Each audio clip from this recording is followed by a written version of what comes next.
ખૂબ જ ખુમારીવાળા, ખૂબ જ બહાદુર. કોઈ પણ એમની શરણે આવે પોતાની રક્ષા માટે તો પોતાના પ્રાણ આપતાય ન અચકાય એવા દરબાર હતા. કેસરી શાપો જરકશ જામો મર્દ મછાળો એ લાગે, કેડે પાતળિયો બાહોશ બળ્યો જોઈ હૈયામાં જો મજાગે.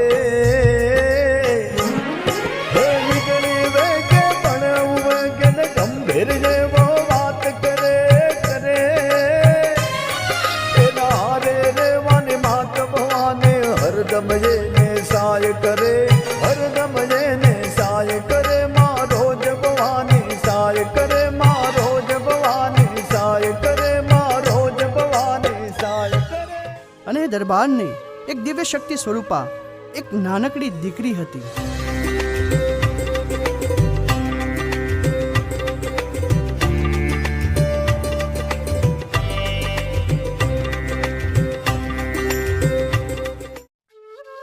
જેનું નામ હતું જશી.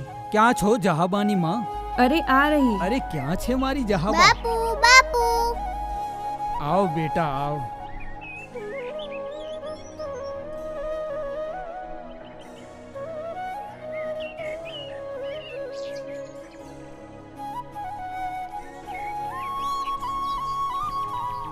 જહાબાની માં, તમારું શરીર બહુ દુબળું થઈ ગયું લાગે છે.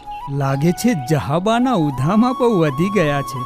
ના જહાબાના બાપુ, તમે તો જાણો છો કે આપણી જહાબાના કામ તો હમણાં સુધી આખું ગામ જાણતું હતું અને હવે તો આખું પંથક જાણે છે. આવો બેટા.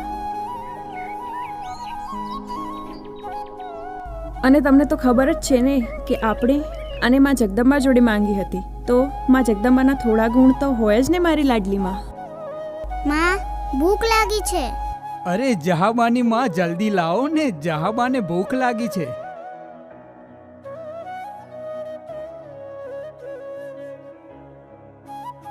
હું તમારા માટે પણ લાવું છું. નહીં નહીં, હું અને મારી જહાબા સાથે જ જમીશું.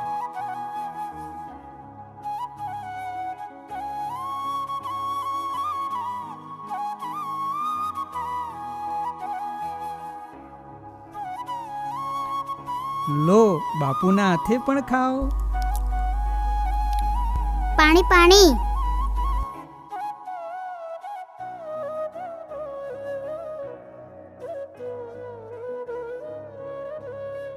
દરબાર, આ વખતે આપણો પાક ઘણો સારો થયો છે. અને તમે જે આ લીલી આંબાવાળી બનાવી છે ને, અહીંયા બેઠા હોય તો ખરેખર એવું લાગે છે કે પ્રકૃતિના ખોળે બેઠા છીએ. સાચી વાત છે મેરુબા, પણ આપણી જહાગીરી અને આ લીલી વાડીઓ બનાવવામાં તમે પણ બહુ ભોગ આપ્યો છે. અને આપણું રજવાડું રહ્યું નાનું, પણ મોટા રજવાડાઓમાં પણ આપણું નામ ઇજ્જતથી લેવાય છે. એનું કારણ પણ તમે જ છો ને દરબાર. મેરુબા, એનું કારણ આપણે બંને જ. સાચી વાત છે. જ્યાં સત્ય અને નીતિ હોય ને, એ હંમેશા આગળ જ રહે. સાચી વાત છે દરબાર. બચાવ બાપુ બચાવ. અરે કોણ છો તમે? પહેલા મને વચન અરે આપો કે મેરુબા, મને કોણ કશું જ છે નહીં આ? થવા દો. ઊભા થાવ, તમે કોણ છો પણ? મને અભય વચન આપો શું કરું કે હવે? તમે મને કશું જ નહીં થવા દો, ત્યારે જ હું ઊભો થઈશ.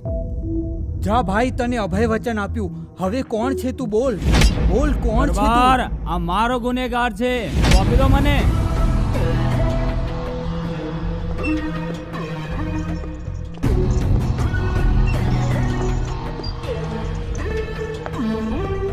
અરે વજયસંગ બાપુ, તમે? હા, હું. આ મારો ગુનેગાર છે.